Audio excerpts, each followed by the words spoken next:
Okay, सो मनुष्य जीवन ईश्वर साक्षात्कार के लिए मिला है और मनुष्य को उच्चतर बुद्धि इसी प्रयोजन के लिए प्रदान की गई है। अतः जो लोग ये विश्वास करते हैं कि ये उच्चतर बुद्धि उच्चतर अवस्था प्राप्त करने के लिए हैं, उन्हें वैदिक ग्रंथों के आदेशों का पालन करना चाहिए। उच्चतर अधिकारियों से ऐसे आदेश ग्रहण करके मनुष्य पूर्ण ज्ञान प्राप्त कर सकता है और जीवन को सार्थक भी बना सकता है।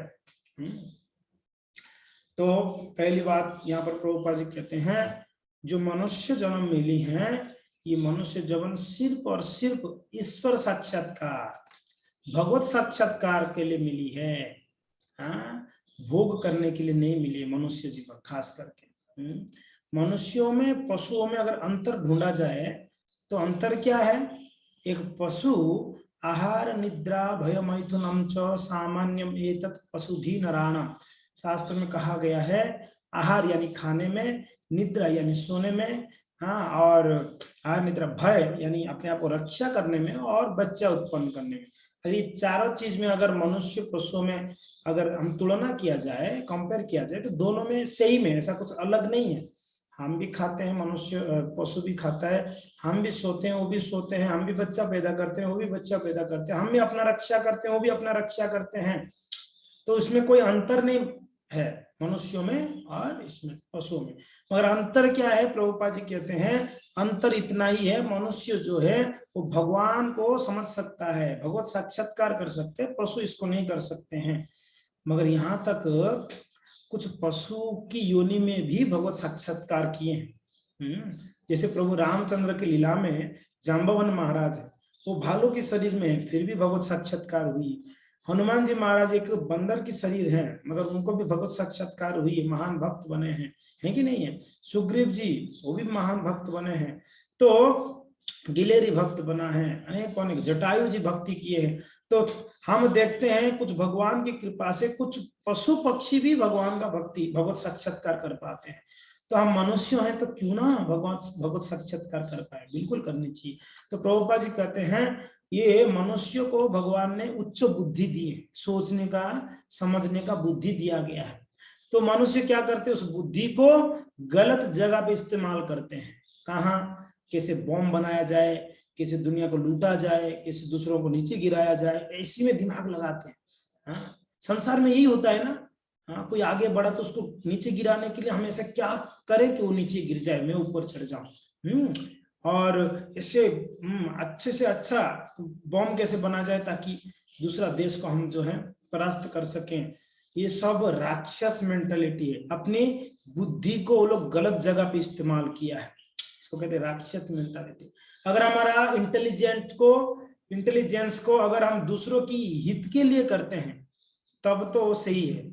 अगर दूसरे को अनिष्ट करने के लिए, अहित करने के लिए, दूसरों को कष्ट पहुंचाने के लिए अपना इंटेलिजेंस काम हो रहा है तो हमारा इंटेलिजेंस कोई काम का नहीं है, ऐसे कहा गया है। तो इसके लिए हमारा बुद्धि सही जगह में इस्तेमाल होनी चाहिए। कौन सी जगह पे? दूसरों के हित के लिए और विशेष करके भगवत साक्षात्कार करने के लिए। इस बात को श्रील प्रभुपाद जी यहाँ पर कहे। फिर आगे कहते हैं कि जो लोग ये विश्वास करते हैं कि ये उच्चतर बुद्धि उच्चतर अवस्था प्राप्त करने के लिए, आपको पता है ये मनुष्य जन्म बहुत बहुत बहुत दुर्लभ से मिलता है। बहुत ही दुर्लभता से मनुष्य जन्म मिला है। ब्रह्मांड भ्रमित कौन भाग्यवान जीव, ये ब्रह्मांड में कोई एक घूमते घूमते कोई एक भाग्यवान जीव को क्या होता है, उसको ये निर्देह यानी शरीर, मनुष्य शरीर प्राप्त होता है। बड़े दुर्लभ है ये मनुष्य शरीर। ऐसे हम सुने हैं कि कहते हैं कि भगवान की धाम में जाने के लिए ये मनुष्य जन्म ही ऐसा एक प्लेटफॉर्म है जहां से वो भगवत प्राप्ति कर सकते हैं। क्या सुना हमने? ये मनुष्य शरीर ही, ये मनुष्य जन्म में ऐसा एक प्लेटफॉर्म है। जैसे एक फ्लाइट को उसको उड़ान भरने के लिए, किसका माइक चालू है? मनीषा माता जी। फ्लाइट को उड़ान भरने के लिए उसको कहाँ आना पड़ेगा? एयरपोर्ट में आना पड़ेगा, एक प्लेटफॉर्म है उसके लिए, राइट? एक ट्रेन को दूसरे कोई स्टेशन में जाने के लिए लोगों को वहां भरने के लिए कोई एक प्लेटफॉर्म में आना पड़ेगा उसको, राइट। वैसे ही गोलोक वृंदावन में जाने के लिए हमें मनुष्य जन्म बहुत जरूरी है, मनुष्य शरीर। अब विचार करिए मनुष्य जन्म कितना कितना महत्वपूर्ण है, कितना इंपॉर्टेंट है। और हम लोग इस मनुष्य जन्म को यहाँ वहाँ फालतू की फिजूल की बातें करते हुए, फालतू की काम करते हुए हम गवा देते हैं। एक तो मनुष्य जन्म इतना महत्वपूर्ण है, दूसरा इस मनुष्य जन्म में एक एक क्षण बहुत महत्वपूर्ण है। एक एक क्षण, समझ में आ रहा है, एक एक सेकंड हमारे लिए बहुत बहुत महत्वपूर्ण है। अगर हमारे जीवन से समय बीतता जा रहा है, मीन्स हमारे जीवन से हमारा प्राण कटते जा रहा है, हमारा आयु कटते जा रही है। पता नहीं कब तक जिएंगे। और मनुष्य जीवन मिली है, बड़ा क्या है, सौभाग्य से। अगर इसको अगर सही इस्तेमाल नहीं किया जाए, प्रभुपाद जी कहते हैं उसका जीवन व्यर्थ है, उसका जीवन व्यर्थ है। और उच्चतर अधिकारियों से फिर कहते हैं प्रभुपाद जी की, अच्छा कैसे हम लोग जो है उच्च स्तर अवस्था को प्राप्त करेंगे। कहते हैं ग्रंथों के आदेशों को पालन करना पहला चीज है। ग्रंथों को पढ़ना है, उसको समझना है, अपने जीवन में उतारना है। दूसरा बात कहते हैं प्रभुपाद जी, उच्चतर अधिकारियों से ऐसे आदेश ग्रहण करके। पहला है ग्रंथों का अध्ययन करें। दूसरा उपाय क्या है, दूसरा उपाय प्रभुपाद जी कहते हैं भक्तों से सुनकर। उच्चतर अधिकारी यानी हमारा जो आचार्य वर्ग है, प्रभुपाद जी हैं, गुरुदेव हैं, वरिष्ठ वैष्णव हैं, इन लोग से सुनकर भक्ति के बारे में और उसको अपने जीवन में उतार कर। तो दो मार्ग प्रभुपाद जी ने बताया उच्चतर अवस्था को प्राप्त करने के लिए।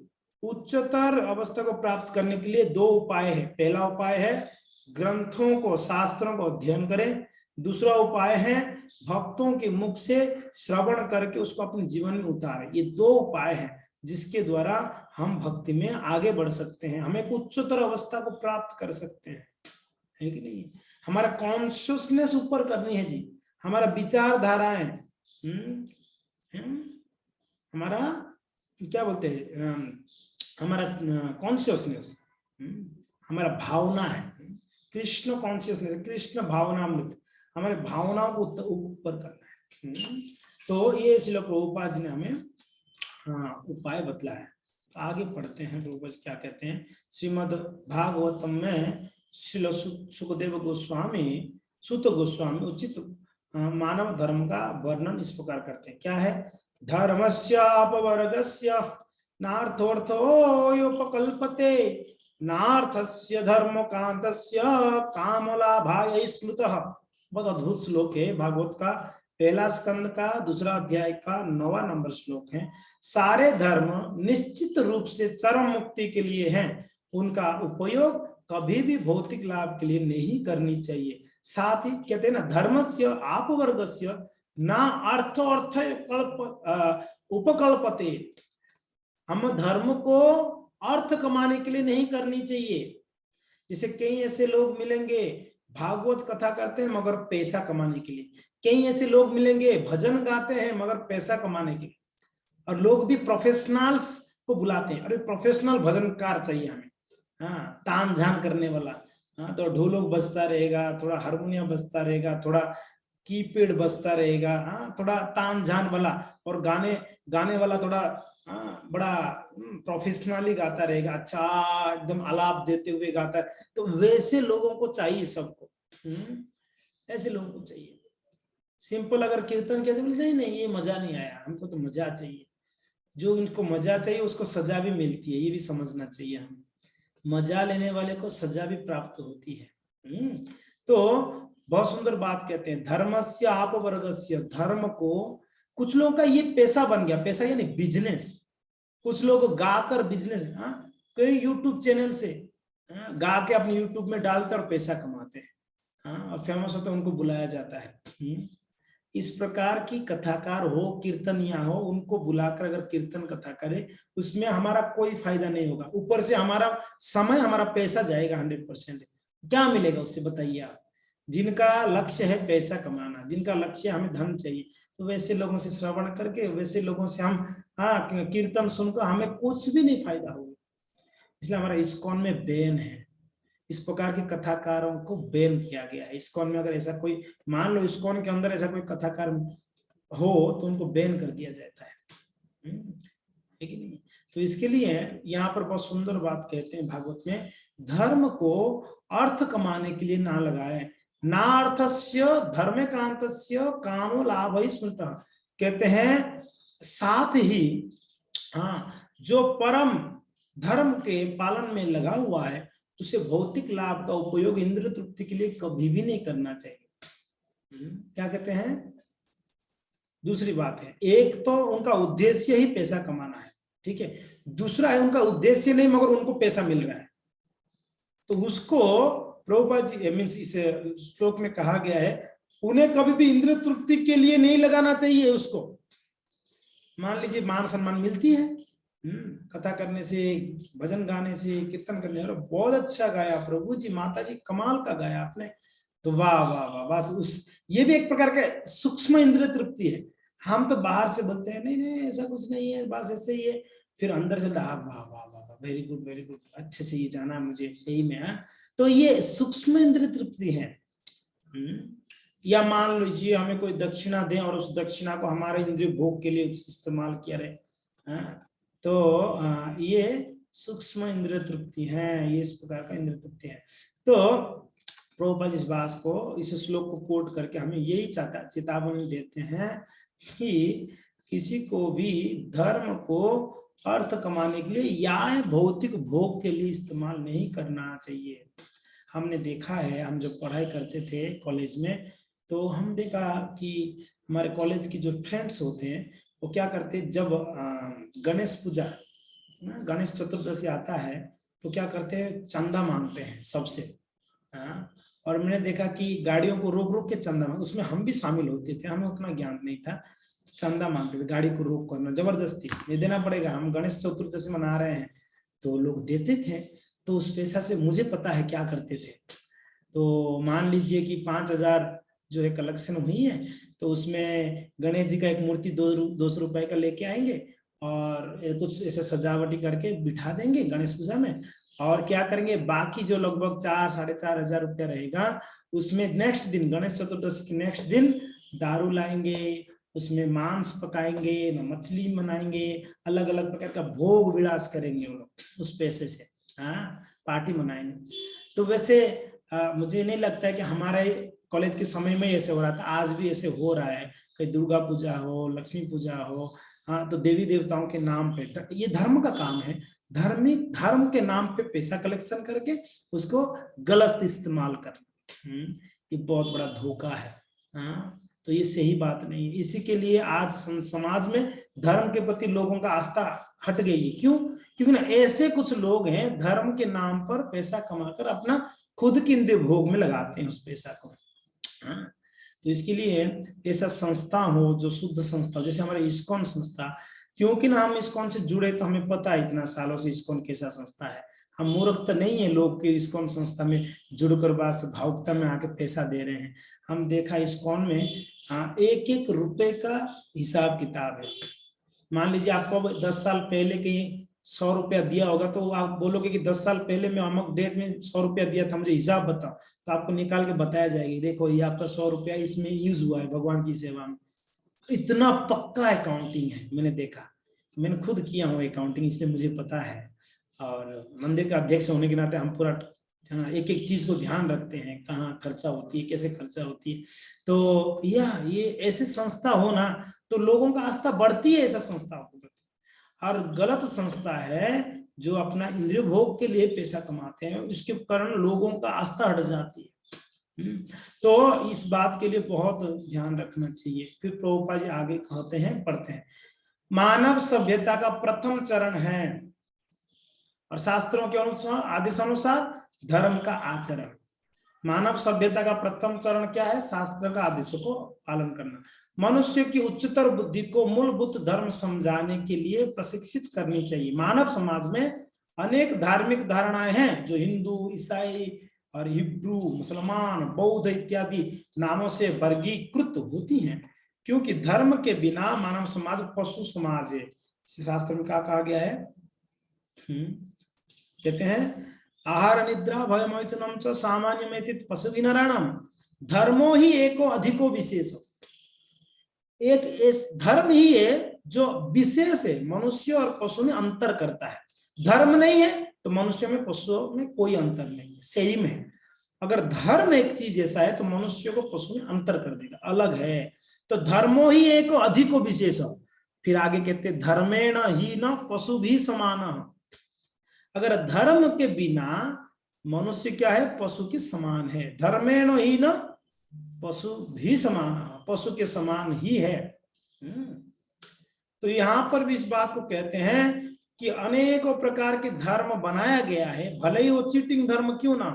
जैसे प्रभुपाद जी यहाँ कहते हिंदू है ना, मुसलमान है, ईसाई है, हाँ, और बौद्ध है, इत्यादि इत्यादि इत्यादि।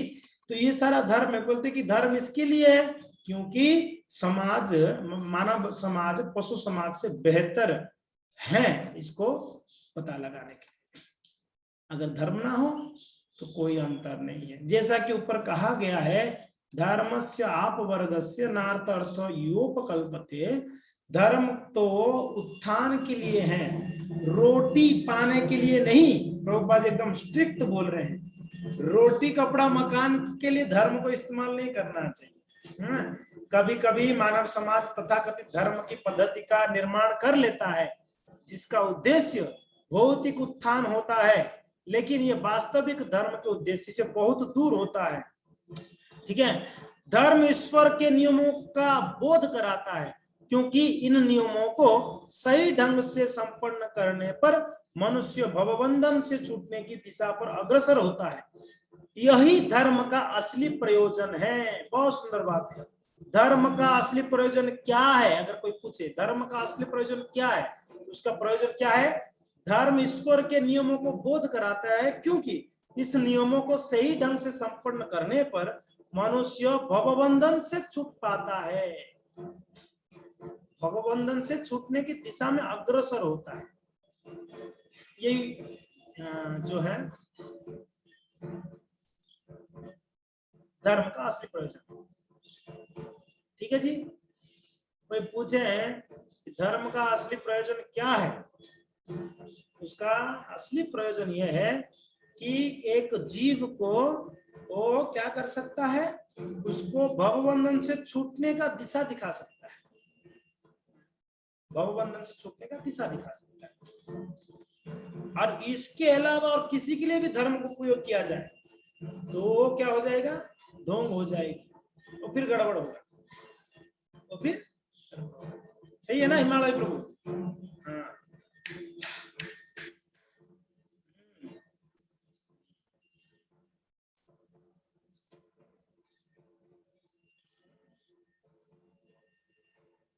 थोड़ा महामंत्र बोल दीजिए सब लोग।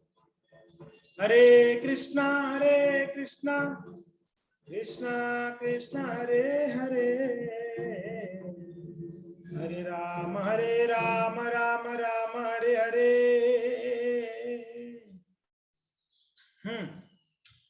यस, तो धर्म का असली प्रयोजन यही है कि मनुष्य को भवबंधन से छूटने की दिशा पे अग्रसर कराता है। ठीक है जी।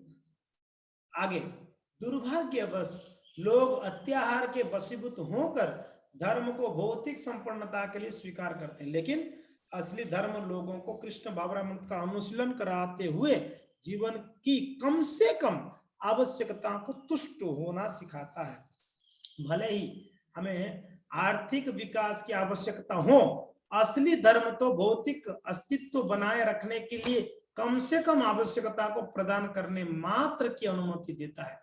जीवस्य तत्व जिज्ञासा, जीवन का असली उद्देश्य परम सत्य के विषय में जिज्ञासा करना है। यदि हमारा प्रयास परम सत्य के विषय में जिज्ञासा करना नहीं होगा तो हम अपनी कृत्रिम आवश्यकताओं को पूर्ति के प्रयास में बुद्धि ही करेंगे। आध्यात्मिक साधक को संसारी प्रयास से बचना चाहिए जी।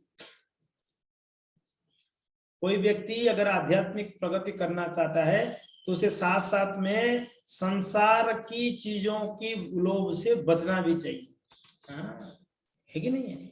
उसे संसार की जो प्रयास है उससे बचना चाहिए। बहुत ज्यादा प्रयास करने वाला भक्ति में प्रगति नहीं कर पाता है, 4 माला में अटके हैं 10 साल से। कितना हो रहा है माता जी? 4 माला। क्या हो गया प्रभु? टाइम नहीं है। किधर टाइम है? प्रयास में लगा हुआ है। खूब प्रयास कर रहे हैं हम पति पत्नी, क्या संसार में थोड़ा भोग करने के लिए, थोड़ा आगे बढ़ने के लिए, थोड़ा घर बनाने के लिए, थोड़ा गाड़ी खरीदने के लिए, थोड़ा ये करने ना वो करने। वही है 4 माला, वही है 8 माला। है कि नहीं? तो भक्ति में प्रगति नहीं हो पाती है कि नहीं? तो हमें प्रभुपाद जी ने बतलाया कि सरल जीवन जीना है, कम से कम चीजों में हम अपना जीवन को जो है क्या करें, बिता है। जीवन की जो आवश्यकता कम से कम रखें, बहुत ज्यादा नहीं। तो क्या होगा, हम जो है उच्च विचार से भगवत प्राप्ति, भगवत कृपा से भगवत प्राप्ति कर सकते हैं, वरना वेरी डिफिकल्ट है जी। ठीक है, आगे बढ़ते हैं। दूसरा अवरोध क्या है? ये पहला हो गया जी, प्रयास के बारे में क्लियर। ठीक है, समझ में आ गया प्रयास के बारे में। ज्यादा खाना, ज्यादा धन संचय करना, ज्यादा प्रयास करना इस संसार में, ये अति प्रयास कहते हैं, अत्याहार कहते हैं, सॉरी अत्याहार कहते हैं। तो अत्याहार के बाद क्या है? अत्याहार, प्रयास भी हो गया, सॉरी दोनों चीज हो गया। अत्याहार प्रयास, ये प्रयास के बारे में चर्चा हो रही थी। प्रजल्प, तीसरा क्या आ गया? प्रजल्प। तो दूसरा अपरोध प्रजल्प या व्यर्थ बोलना है। प्रजल्प का अर्थ क्या है? व्यर्थ की बातें करना, फालतू की बातें करना, कोई मतलब नहीं है वैसे बोलना। जब हम अपने कुछ मित्रों से मिलते हैं तो हम टरटर करने वाले मेंढकों की तरह तुरंत व्यर्थ की बातें करना शुरू कर देते हैं, है ना? जैसे मिलते हैं तुरंत क्या बातें चलता है, हमें ही पता है क्या बातें करते हैं। बहुत बातें हमारे पास बात करने के लिए। एक बार एक प्रभु जी मैसेज किए, प्रभु जी आपसे कब बात हो सकता है? मैं बोला कि बताइए क्या बताना चाहते हैं आप, ऑडियो मैसेज करिए। नहीं नहीं प्रभु जी बहुत बात करना है आपसे, ऑडियो मैसेज से काम नहीं चलेगा। वैसे बहुत बहुत कुछ बोलना है हमें, बहुत कुछ बात करनी है संसार के बारे में। अगर ऐसे हो कि प्रभु जी बहुत कृष्ण के बारे में चर्चा करना है तो अब तो बहुत अच्छी बात है। बहुत भौतिक तो बातें करना है तब तो बहुत गड़बड़ है। और हम नॉर्मली जब किसको मिलते हैं, हमारे मित्रों को ना, सगे संबंधियों को, हम नॉर्मली चर्चा क्या करते हैं? भागवत चर्चा करते हैं। बैठिए जी थोड़ा भागवत पढ़ते हैं, बैठिए थोड़ा गीता के श्लोकों को चर्चा करते हैं। ऐसा कभी होती है? बहुत मुश्किल है ये करना। हम जब मिलते हैं हमारे मित्रों से, संबंधियों से, तो हम क्या करते हैं? थोड़ा नहीं, ज्यादा। रूपा जी यहाँ पर कहते हैं मेंढक की तरह टर टर टर टर टर टर टर टर करते रहते हैं। और हमारा बोलना बंद नहीं होता है। हमारा आदत है सुनेंगे नहीं, बोलेंगे, बोलते रहेंगे। आप सुनो, हम सबको सुनाना चाहते हैं, किसको सुनना नहीं चाहते। ये बड़ा प्रॉब्लम है संसार में। व्यक्ति बोलना ही चाहता है, सुनना नहीं चाहता। और कोई सुनने वाला नहीं तो बस बोल के यूट्यूब में डालो, फेसबुक में डालो, कोई सुने ना सुने बोल के डालो। आजकल देखो सोशल मीडिया क्या है, बस बोलते हैं डालते हैं, बोलते हैं डालते हैं, कुछ भी। बड़ा खतरनाक है। तो ये जो प्रजल्प है, कहते हैं कि हम लोग जब जिसको मिलते हैं तो हम मेंढक की तरह कुछ ना कुछ टर आते हैं। यदि हमें बातें करनी ही है, रूपा जी कहते हैं, तो हमें कृष्ण भावनामृत आंदोलन के विषय में बातें करनी चाहिए, है ना? ये सब लोग आदत डालें। जब भी आपस में मिलेंगे तो क्या करें? चर्चा। अच्छा बताइए कल क्लास में हमने क्या सुना था, फिर उसको चर्चा करो। या आप कुछ पढ़े होंगे शास्त्रों के बारे में, पता है कल मैंने पढ़ रहा था तो प्रभुपाद जी वहां पर ऐसे बोल रहे थे, उस श्लोक में ऐसे बताया गया है, वैसा चर्चा करो, देखते हैं कितना आनंद मिलेगा, पता है। संसार की बातों में फ्रस्ट्रेशन आता है, एक हद तक बोलते हैं, उसके बाद दिमाग खराब, सुनता ही नहीं, जब फ्रस्ट्रेशन आता है। अगर भगवत चर्चा किया जाए बड़ा आनंद प्राप्त होगी। तो प्रभुपाद जी कहते हैं अगर बात करना ही है तो कृष्ण भावनामृत के बारे में बात करिए।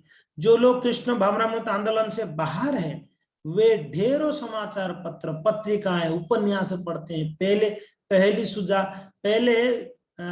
क्या है, सुलझाने तथा अन्य अन्य अनेक व्यर्थ के कार्यों में रुचि रखते हैं। इस प्रकार लोग अपना अमूल्य समय तथा शक्ति व्यर्थ ही गवाते हैं।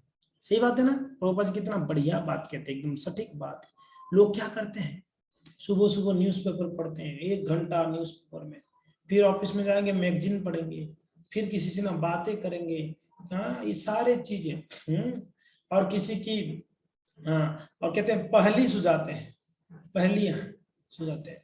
अच्छा इसके बाद इसके ऊपर बोलो, ये पहेली बता देंगे, बताओ इसके ऊपर दिमाग लगाओ। बेचारा 2 दिन तक परेशान रहेगी, पहेली की अर्थ क्या है,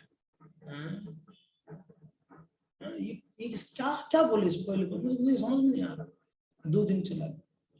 आपको पता है नारद जी जब दक्ष प्रजापति के 10,000 पुत्र हुए, कितना 10,000, 10,000 पुत्रों को जन्म दिया दक्ष प्रजापति ने। दक्ष थे भाई, एक्सपर्ट थे संतान उत्पन्न करने। तो 10,000 पुत्रों को बोले कि जाओ तपस्या करो, तपस्या करो, गृहस्थ बनना है तो पहले तपस्या करना चाहिए, ब्रह्मचर्य व्रत को पालन करना चाहिए, तप करनी चाहिए, उसके बाद गृहस्थ आश्रम में जाओ। ठीक है बाबूजी, ठीक है पिताजी, चलते हैं। 10,000 पुत्र गए, नारद जी मिल गए रास्ते में। कहाँ जा रहे हो आप लोग? रुको रुको रुको, बड़ा झुंड के झुंड, 10,000 कितना बड़ा झुंड होगा, बहुत बड़ा झुंड। रुको, कहाँ जा रहे हो आप लोग? बोले महाराज, पिताजी बोले तप करने के लिए, गृहस्थ बनना है ना हमें, तो तप करेंगे हम पहले। बोले अच्छा तप करोगे? बोले हाँ। ओके, तो उन्होंने 10 पहलू बुझाए, 10, तो यहाँ बात आई पहलू का, 10 पहलू बुझाए, 10 पहलू बताए, बताकर नारद जी वहां से छू मंत्र हो गए। बोले ठीक है जी, 10 पहलू को आप सुलटाते रहो। ऐसे कोई पहलू हो उसको सुलटाते सुलटाते पता चले कि जीवन व्यर्थ है तो सही है। ऐसा कोई पहलू हो उसको सुलटाते सुलटाते पता चले कि जीवन व्यर्थ है, हमें तो कृष्ण को प्राप्त करना है, तो 10 पहलू समझा दिए उन्होंने, यानी बता दिया। नारद जी चला गया। उसमें एक पहलू था कि भाई ऐसा एक नदी है जो दोनों तरफ बहता है, हाँ, ऐसा एक जगह है, ऐसा एक राज्य जहां एक ही पुरुष है, एक ही पुरुष है, एक ऐसा जगह है जहां जा पाओगे वापस आ नहीं पाओगे, जाने का रास्ता है आने का रास्ता ही नहीं है। ऐसे पहलू है। लेकिन जाने का रास्ता है उस जगह में, आने का रास्ता क्यों नहीं है? वो कौन सा जगह हो सकता है? तो लोग विचार किए, गीता भागवत पलटा है, भाई ये कौन सा जगह, ढूंढो ढूंढो ढूंढो। तो ढूंढते ढूंढते पता चला भगवान का धाम ऐसा जगह है जहां जा सकता है व्यक्ति, आ नहीं सकता है। जदगत्वा ना निवर्तन्ते तद धाम परमम। अच्छा, ऐसे ऐसा एक साम्राज्य है जहां एक ही पुरुष है, ढूंढे एक ही पुरुष है। तो बताया गया है शास्त्र में, अरे ये गोलोक वृंदावन में एक ही पुरुष है भगवान कृष्ण, बाकी सब प्रकृति है। अरे वाह भाई वाह। और एक ऐसा नदी है जो दोनों तरफ बहता है, एक नदी एक तरफ बहना चाहिए, दो तरफ बहता है। शास्त्र ऐसा है, दोनों बताता है, कर्मकांड भी बताता है, भक्ति मार्ग भी बताता है, हमको किसको अवलंबन करना है, किसको समझना है। ऐसे और भी पहलू हैं, 10 पहलू समझाए। तो बेचारे 10 पहलू समझने के बाद सोचे गृहस्थ बनना है, पागल थोड़ी ना हम लोग गृहस्थ बने, दिमाग खराब है, गृहस्थ बन के कौन फंसेगा संसार में। नहीं चलो भाई, हाँ मैं तो भाई अभी सन्यासी बननी है, अभी घर नहीं जाना है। वहीं से वो निकल गए सन्यासी बनने। छोटे छोटे बच्चे थे जी, बड़े बड़े नहीं, छोटे छोटे। दक्ष प्रजापति को जब पता चला, अरे 10,000 बेटों को ब्रह्मचारी बना दिया, सन्यासी बना दिया, नारद जी बड़े क्रोधित हुए। बोले चलो कोई बात नहीं, 10,000 ना, हम तो ऐसे ही सक्षम है पुत्र उत्पन्न करने में, संतान उत्पन्न करने में। 1,000 और पैदा किए, 10,000 गए संत बन गए, 1,000 वापस पैदा किए। बोले देखो तप करना है, उसको पता था। इतना तो परिवार माता पिता को पता होनी चाहिए, बच्चा को तपस्या करवाना सिखाना चाहिए। भले उसको गृहस्थ बनाओगे, पहले तप कराओ उनसे, पहले भक्ति कराओ, पहले मंगलारती उठाओ, उसको गीता भागवत पढ़ाओ, उसको तप कराओ जी, एकादशी व्रत करवाओ, उसको जन्माष्टमी व्रत कराओ। ये तपस्या कराओगे तो जीवन में बहुत आगे बढ़ेगा। भले गृहस्थ हो ब्रह्मचारी हो, कोई फर्क ना पड़े, मगर तप नहीं किया होगा तो क्या होगा, जीवन में फ्रस्ट्रेशन ही फ्रस्ट्रेशन होगा, बहुत परेशान होगा। बाद में कोसेगा किसको पता है, मेरा माता पिता मुझे सिखाया नहीं बराबर। 100% हम नॉर्मली माता पिता क्या सोचते हैं, मेरा बेटा को जितना अच्छा फैसिलिटी दूंगा मैं उतना खुश रहूंगा, वो उतना खुश रहेगा। ये सबसे बेवकूफता है, ये सबसे मूर्खता है हम लोगों का। बच्चा को फैसिलिटी देके कभी सुखी नहीं कर सकते हो आप। बच्चे को जितना आप तब सिखाओगे, जितना भक्ति के मार्ग में लाओगे, उसको जितना ही तपस्या करवाओगे, उतना ही वो आगे। मैं मेरा जीवन में मैं जानता हूँ जी, हमारा परिवार में मेरे पिता माता हमें आठाना चारना देने के लिए भी, चारना जानते उस समय आना चलता था, 4 आना 8 आना। हाँ, 1 रुपया तो हमारे लिए सपना था जी उस समय। 1 रुपया मेरे लिए सपना था। मान लो कभी 1 रुपया हाथ में आ गया, तब तो उस दिन फीस्ट है हमारा, तब तो उस दिन पार्टी है, आइसक्रीम ना क्या क्या सोच लेंगे, हम बिस्किट खाएंगे आज, ना चॉकलेट ना आइसक्रीम, ऐसा था। वैसा नहीं कि घर में पैसा नहीं हुआ करता था, थोड़ा बहुत तो हुआ ही करता था, मगर फिर भी हमारे माता पिता इस मामले में बड़े कड़क थे। नहीं, पैसा क्यों देगा जब उसको खाने के लिए घर में मिल रहा है, उसको स्कूल कॉलेज जाने के लिए उसको सारा फैसिलिटी है, उसको कपड़े भी दे रहे हैं हम, उसको घर भी है, तो उसको अलग से पैसा क्या करेगा बच्चा। आजकल हम ऐसे सोचते हैं कभी, बेटा अगर 10,000 भी मांग ले तो जेब से निकाल देते, मेरा बेटा खुश रहेगा, इसलिए बिगड़ते हैं बच्चे। क्या करता है पता नहीं, किसके साथ घूम रहा है पता नहीं, कहाँ रहता है पता नहीं, कोई ठिकाना नहीं है, और बाद में सर पकड़ते हैं, ओ मेरा बेटा बिगड़ गया। बिगड़ आपने तो बिगाड़ा उसको, कौन बिगाड़ा उसको बोलो। नहीं प्रभु जी, बच्चों को तो ज्यादा थोड़ी ना तप कराना चाहिए, ज्यादा थोड़ी भक्ति मिलाना चाहिए, बच्चों को तो फ्रीडम देना चाहिए, मरो, फ्रीडम दे के मरो। तो बच्चों को फ्रीडम देना चाहिए, दो और मरो, जीवन भर पछताओ कि मैंने क्या गलती कर दिया, मैंने उन लोग को अगर भक्ति सिखाता आज इतना दुर्दशा नहीं होता। बेटी हो बेटा हो, कोई भी क्यों ना हो, बेटी भी ससुराल जाके अगर बराबर उसको तो नहीं सीखी होगी भजन भक्ति, तो बेटी जाके परेशान होगी ससुराल, बार बार घर पे आएगी आपके पास परेशान करने, ये देखो ये झगड़ा हो गया, वो झगड़ा वो ठंडा हो। बेटा होगा तो बेटा परेशान। देखिए ये प्रैक्टिकल चीजें हैं, तो इसके लिए हमें बड़ा ध्यान रखना चाहिए इस बात के लिए। बच्चा हाथ से निकलने से पहले उसको समझा दो, सारा चीजें सिखा दो, फिर हाथ से नहीं निकलेगा। हाथ से निकलना समझ रहे हो ना, मुंह में जवाब देना, आपको पूछना ही नहीं, कुछ भी मनमानी करना, वो समय आने से पहले उसको बचपन में इतना ट्रेंड करा दो, तो वो समय आएगा नहीं उसके जीवन में। नहीं तो हमेशा हम परेशान रहेंगे, हमेशा हम परेशान रहेंगे।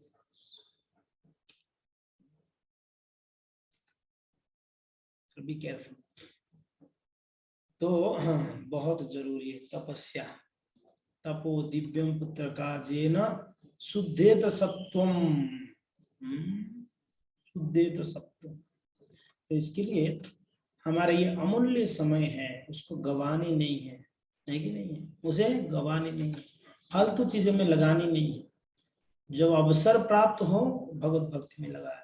तो प्रभुपाद जी यहाँ पर उस बात को कहते हैं कि लोग जो है अपने अमूल्य समय को व्यर्थ ही गवा देते हैं। पाश्चात्य देशों में वृद्ध लोग सक्रिय जीवन से अवकाश प्राप्त करने पर ताश खेलते हैं। क्या करते हैं? ताश खेलते हैं। टाइम क्या कहाँ बिताए? तो बूढ़े जो हैं वहां पर कोई काम के नहीं, वहां बूढ़ों को कोई पूछता भी नहीं है विदेशों में। हमारे यहाँ तो चलो बाबूजी है ना, दादाजी ना, काका जी ना कुछ सम्मान देते हैं हम घर में। विदेश में ऐसा नहीं है जी, बूढ़ा आ गया, बूढ़ा को कोई पूछता नहीं, वहां पर है बूढ़ा है। वहां जवान लोगों को ही पूछा जाता है, जवान लोगों को ही रेस्पेक्ट है, बूढ़ों को नहीं पूछते हैं। आप विचार कर लो, प्रभुपाद महाराज जी ने तहलका मचाया जाके। 70 साल में गए और प्रभुपाद जी सारे युवकों को अट्रैक्ट कर लिए, सारे जवानों को अट्रैक्ट किया प्रभुपाद जी, जबकि उस देश में कोई बूढ़े को पूछते नहीं है। वैसे प्रभुपाद जी 70 साल में जाके उस सबको, बताइए, तो ये शुद्धता होती है, ये भगवत भक्त। प्रभुपाद जी आए थे, भगवान के धाम से उतर कर आए थे, इसके लिए दूसरों को प्रभावित किया। तो प्रभुपाद जी कहते हैं कि विदेशों में जो बूढ़े होते हैं वो लोग क्या करते हैं, वो करते हैं भाई ताश खेलते हैं। समय कैसे गवाए? ताश खेलेंगे या मछली पकड़ते हैं, टाइम पास के लिए मछली पकड़ते हैं वहां पर, या टेलीविजन देखते हैं और व्यर्थ की सामाजिक राजनीतिक योजनाओं पर बहस करते रहते हैं। हमने भी देखा कभी कभी हम लोग के अंदर बहस हो जाता था कॉलेज में। आज तो देखो सचिन तेंदुलकर 100 मारेगा, तो काई का 100 मारेगा भाई, 5 रन करके आउट हो गया। खूब झगड़ा होती थी हमारा, दोस्तों ने खूब ये करते थे। ये सब के बारे में खूब हम टाइम गवाते तर्क करने के लिए। मोदी सरकार आएगा कि योगी सरकार आएगा कि ना कौन आएगा, राहुल जी आएंगे ना कौन आएंगे, उसके बारे में बड़ा चर्चाएं होती। और न्यूज, आजकल न्यूज चैनल में देखा डिबेट होते रहा, 4 रहेंगे, या स्पोक पर्सन, भाजपा का स्पोक पर्सन, कांग्रेस का स्पोक पर्सन एंड और 2-4 लोग और कहीं होंगे, उन लोग के अंदर झगड़ा कराएंगे, एक माता जी एक प्रभु जी रहेंगे झगड़ा कराने के लिए। बोले आप बताइए क्या चाहते हैं आप? आप देखा ऐसा देखा? देखे होंगे आपने। चलो आप बताइए, तो वो कुछ बोलेंगे तो उसको काटने के लिए दूसरा वो प्रूफ देंगे। टाइम बिल्कुल फालतू, हाँ कोई मतलब नहीं सब चर्चा से। क्या मतलब है बताइए? कुछ मतलब है? क्योंकि ना कुछ तो चाहिए न्यूज, कुछ तो ये करना है। फालतू का टाइम गवाते हैं और दिन भर यही चलता रहता है। कोई गोस्वामी जी है बॉम्बे में, बेचारा इतना तेज है इसमें, बाद में उसके ऊपर केस हो गया ना, क्या क्या कर दिया ना, कोई था गोस्वामी जी करके, अर्णव गोस्वामी, कौन सा गोस्वामी, जो भी गोस्वामी, हाँ इसमें बड़ा तेज, झगड़ा कराने में बड़ा तेज, झगड़ा करने में भी बड़ा तेज हो व्यक्ति। तो है जी, यही चलती है जी, टाइम कहाँ गवाए, तो यही सब जो है साधन में वो लोग फंसे रहते हैं। टेलीविजन देखते हैं और व्यर्थ की सामाजिक राजनीतिक योजना पर बड़ा बहस करते रहते हैं। प्रजल्प के अंतर्गत ये सभी तथा अन्य तुच्छ कार्यकलाप सम्मिलित है। जिसकी रुचि कृष्ण भवनामृत में है, ऐसे बुद्धिमान व्यक्ति को ऐसे कार्य में कभी कोई भाग नहीं लेना चाहते। भक्तों के पास टाइम ही नहीं है। हमको भक्ति में आने से पहले बहुत टाइम था, 3-3 घंटे का पिक्चरें देख लेते थे, 3 आवर्स, एक पिक्चर 3 आवर्स का होता है, एक पिक्चर दिन में 2 पिक्चर भी देखते थे हम। घर 3 पिक्चर, 3 दिखाते प्रभु, 2 नहीं 3। और कितने सारे घर घर की कहानी सीरियल आते थे ना, ये सीरियल ना वो सीरियल ना वो सीरियल, कितना सीरियल, न्यूज़पेपर भी पढ़ लेते थे और गप्पे भी मार लेते थे, सब कर लेते थे।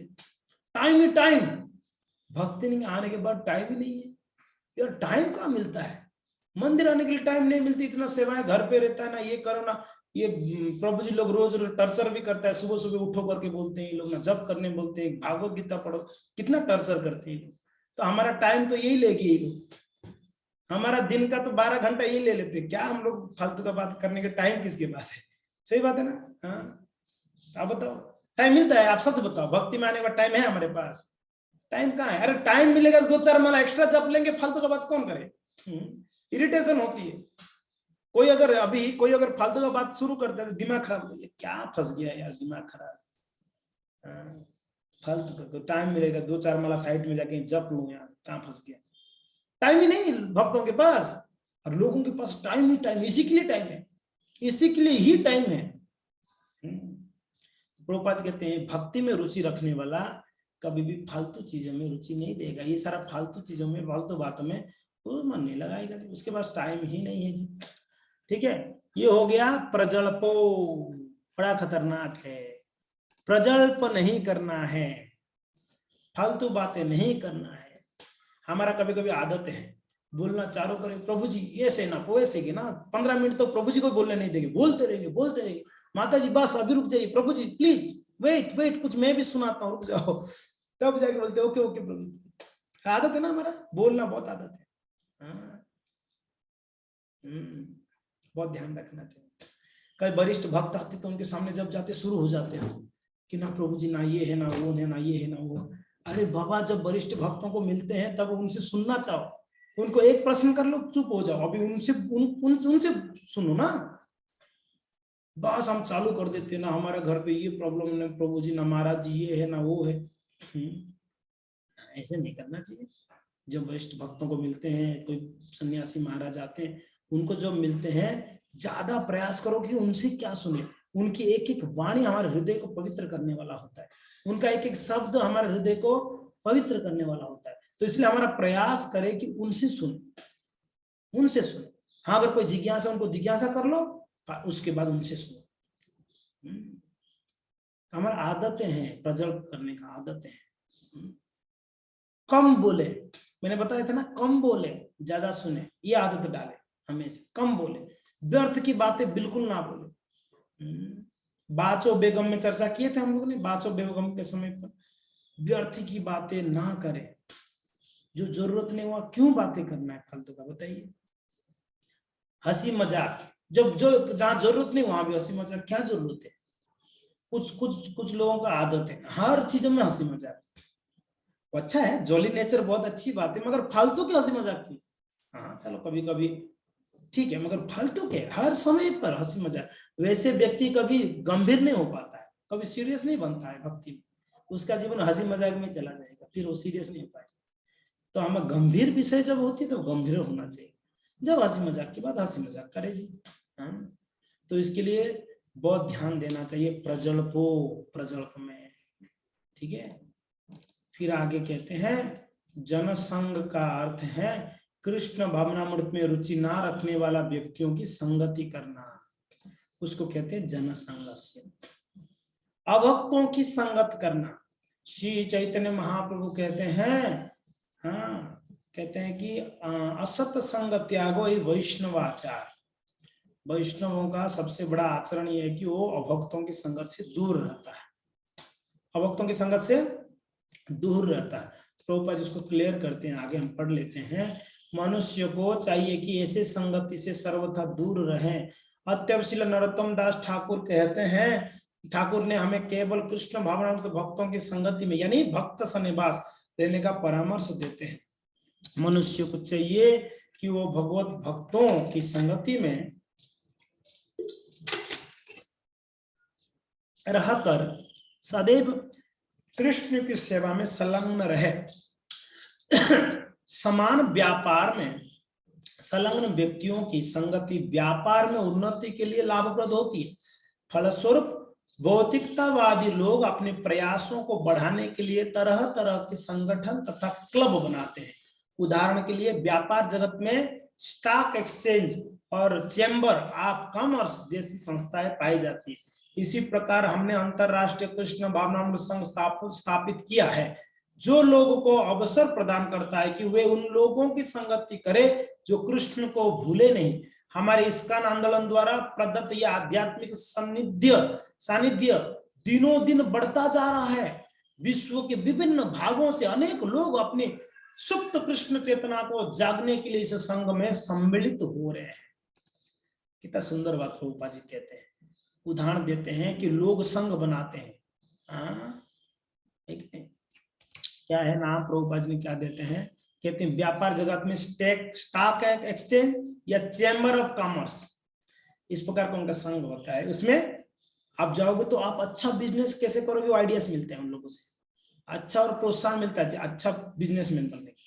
मगर प्रभुपाद जी कहते हैं अच्छा भक्त बनने के लिए हमने एक संघ बनाया, उसको कहते हैं international Society for Krishna consciousness.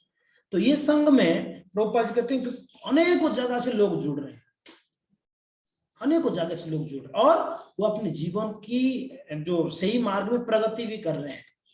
वो अपने जीवन में प्रगति भी कर रहे हैं। विश्व के अनेक विभिन्न भागों से अनेक लोग अपनी सुप्त कृष्ण चेतना को जागने के, सोया हुआ कृष्ण भावनामृत को वापस जगाने के। कभी कभी हम कुछ भक्तों को देखते हैं, जैसे वो आए मंदिर में पहली बार उस दिन से प्रारंभ कर देते हैं जब उनका उसी दिन कृष्ण चेतना जग जाता है। फिर देखिए बहुत कम समय में मंगल आरती, बहुत कम समय में क्लासेस में ज्वाइन हो गए, फिर सीखना चालू कर ली तो बहुत प्रगति करते हैं। क्यों? और लोग यहाँ आके बड़ा आनंद का अनुभव करते हैं, सही जगह में आ गया, कहाँ भटक रहा था मैं, इतना जगह में गया, इतनी संस्थाओं में गया और अभी सही जगह में आए, सही चीज में मैं सीख रहा हूँ, अभी सीख रही हूँ अभी।